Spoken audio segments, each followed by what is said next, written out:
Assalamualaikum warahmatullahi wabarakatuh. Selamat pagi anak-anak ibu semua. Bagaimana keadaannya pada hari ini? Semoga anak-anak ibu semua selalu dalam keadaan sehat ya. Baiklah anak-anak, hari ini kita masuk ke pembelajaran yang selanjutnya, yaitu di tema 1, subtema 1, organ gerak hewan, di pembelajaran yang kelima, dengan muatan bahasa Indonesia, IPA dan SBDP. Nah, sebelum itu jangan lupa berdoa terlebih dahulu ya anak-anak. Sekarang coba kalian perhatikan. Di sini ada gambar seekor kelinci dan seekor siput. Nah, dari kedua gambar ini, gambar hewan ini, apa sih alat gerak dari masing-masing hewan itu?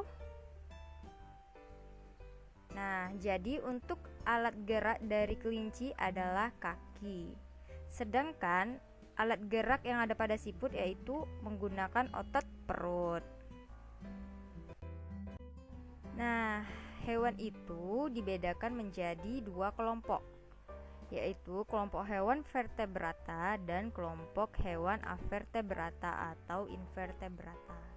Nah, apa vertebrata itu? Vertebrata adalah hewan yang memiliki tulang belakang di bagian tubuhnya. Sedangkan hewan invertebrata adalah hewan yang tidak memiliki tulang belakang di bagian tubuhnya. Oke anak-anak, berikut ini adalah contoh dari hewan-hewan vertebrata dan invertebrata. Nah, untuk hewan-hewan vertebrata itu contohnya ada ikan, katak, burung, kelinci, kucing, domba, ular, dan masih banyak lagi. Sedangkan hewan invertebrata itu contohnya ada kupu-kupu, kemudian ada kepiting, udang, siput, dan masih banyak lagi. Jelas ini ya perbedaannya yang mana. Baiklah anak-anak, pada pembelajaran sebelumnya kita telah mempelajari ragam gambar cerita atau ilustrasi. Nah, dalam membuat gambar cerita, kalian juga harus mengetahui corak gambar cerita atau ilustrasi. Berikut ini adalah jenis-jenis gambar ilustrasi atau corak gambar ilustrasi itu. Yang pertama itu ada realis.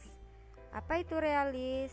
Realis merupakan gambar yang dibuat seperti keadaan aslinya, baik bentuk, ukuran, dan tata letaknya. Untuk contohnya seperti gambar berikut ini. Nah, ini adalah contoh gambar realis. Gambarnya itu seperti keadaan yang asli.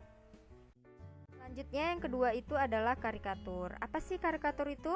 Nah, karikatur merupakan gambar yang melebih-lebihkan atau mengubah dari objek aslinya. Gambar karikatur ini menyajikan objek dengan karakter yang lucu dan aneh. Contohnya seperti gambar berikut. Nah, ini contoh gambar karikatur. Gambar karikatur dari Bapak B.J. Habibie. Untuk gambar karikatur ini lebih dominan wajahnya itu lebih besar ketimbang badannya, itu yang dinamakan dengan karikatur. Kemudian yang ketiga itu ada corak gambar atau ilustrasi berupa kartun. Kartun merupakan gambar yang berfungsi untuk menghibur dan berisikan humor. Nah, gambar kartun ini dapat berupa tokoh binatang atau manusia. Contohnya seperti ini. Nah, ini adalah kartun Upin Ipin. Atau masih banyak juga kartun-kartun lainnya yang mungkin anak ibu pernah lihat atau anak ibu tahu. Kemudian ada yang keempat itu dekoratif. Dekoratif adalah gambar yang disajikan dengan mengubah bentuk objek aslinya, namun tanpa menghilangkan ciri-ciri khasnya. Contohnya seperti gambar berikut. Nah, ini dinamakan dengan dekoratif. Contohnya seperti ini ya. Anak-anak, pada pembelajaran sebelumnya kan kita selalu membahas apa itu ide pokok dan bagaimana cara menentukan ide pokok. Nah, ibu mau bertanya, masih ingatkah kalian apa itu ide pokok? Oke, ide pokok merupakan inti atau dasar dari suatu paragraf. Nah, ide pokok ini menjadi dasar dalam pengembangan dari paragraf. Lalu bagaimana langkah-langkah mengembangkan ide pokok? Nah, langkah-langkah mengembangkan ide pokok itu yang pertama menentukan topik dari paragraf yang akan dibuat. Setelah kita tahu topik yang ingin kita buat, barulah kita menentukan ide pokok dari paragraf yang akan dibuat. Setelah itu, kita bisa membuat sebuah kalimat yang berisi ide pokok. Kemudian, kita dapat mengembangkan kalimat ide pokok tersebut menjadi beberapa kalimat. Dan terakhir, kita dapat menyusun kalimat tersebut menjadi sebuah paragraf yang padu. Oke anak-anak, sekarang coba yang punya buku tema satunya silakan buka buku tema satunya halaman 44 dan 45. Nah, di situ kan ada teks yang berjudul Siput Bukanlah Hewan Lemah. Kalian baca teks tersebut secara teliti dan cermat karena dari teks tersebut Ibu akan memberikan kalian tugas.